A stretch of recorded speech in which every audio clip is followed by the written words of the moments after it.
cerita horor berjudul Teror Malam di Desa Sunyi. Di pinggiran hutan lebat ada sebuah desa kecil bernama Desa Sunyi. Desa ini terkenal dengan cerita mistis yang menyeramkan. Konon, desa tersebut ditinggalkan penduduknya karena sering terjadi penampakan pocong yang mengejar siapapun yang berani menginjakkan kaki di sana setelah matahari terbenam. Namun bagi Budi, Joe, Noel, dan Agil, cerita itu seperti tantangan yang harus mereka taklukkan.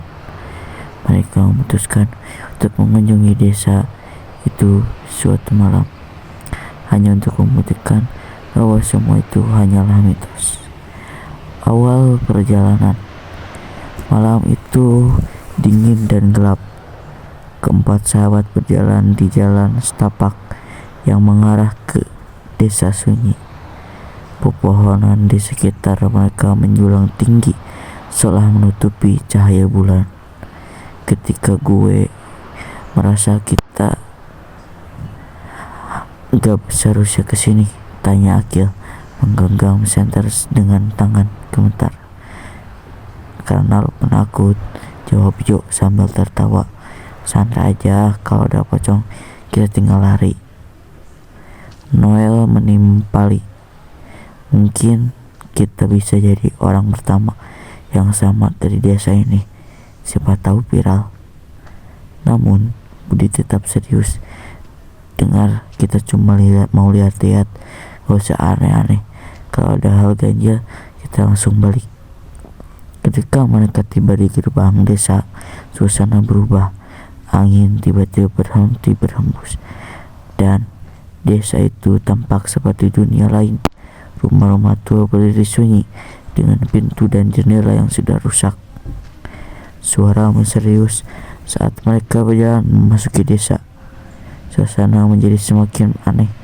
Tidak ada suara jangkrik atau burung malam, hanya keheningan yang menusuk telinga. Ada yang dengar itu? Tanya Noel tiba-tiba. Semua berhenti. Dari kejauhan terdengar suara seperti kain diseret di atas tanah. Suara itu semakin mendekat, membuat Akil gemetar dan takut. Mungkin itu cuma suara angin, kata Joe, meskipun ia sendiri merasa tidak nyaman. Tiba-tiba dari sudut rumah tua muncul sosok pocong. Tubuhnya melompat perlahan dan matanya putih kosong menatap langsung ke arah mereka. Lari, teriak Budi. Mereka berlari ke arah yang berlawanan, tapi pocong itu muncul lagi di depan mereka, seolah-olah memotong jalan dengan kecepatan yang tidak masuk akal.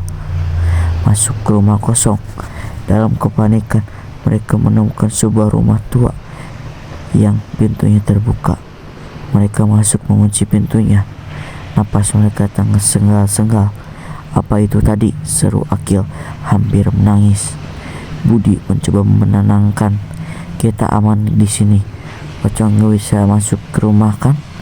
Namun Noel menunjukkan ke sudut ruangan.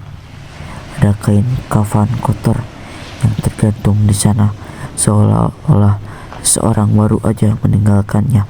Kayaknya kita gak sendiri di sini, bisik Jo. Tiba-tiba pintu yang mereka kunci berdiri terbuka perlahan. Sosok pocong yang tadi muncul di ambang pintu diikuti oleh dua sosok lainnya. Mereka berlompat-lompat mendekati keempat sahabat itu, melarikan diri ke makam. Budi memberi isyarat kepada temannya untuk melarikan diri melalui jendela di belakang rumah.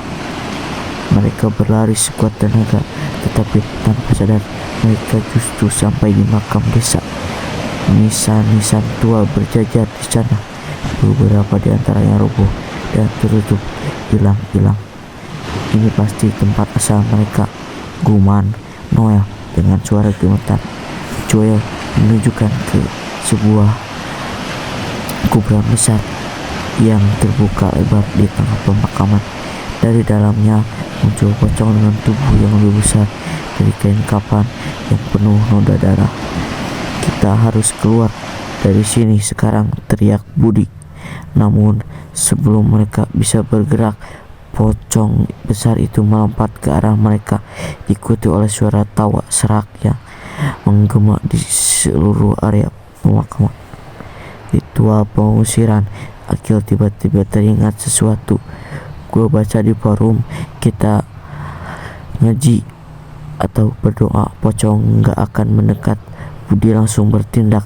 Ia mulai membaca doa, sementara yang lain mengikuti. Pocong-pocong itu berhenti melompat. Tubuh mereka mulai gemetar, seolah-olah doa tersebut melukai mereka. "Lanjut, jangan berhenti," teriak Akil. Perlahan pocong itu mundur. Suara tawa mereka berubah menjadi jeritan yang melengking sebelum menghilang dalam kegelapan.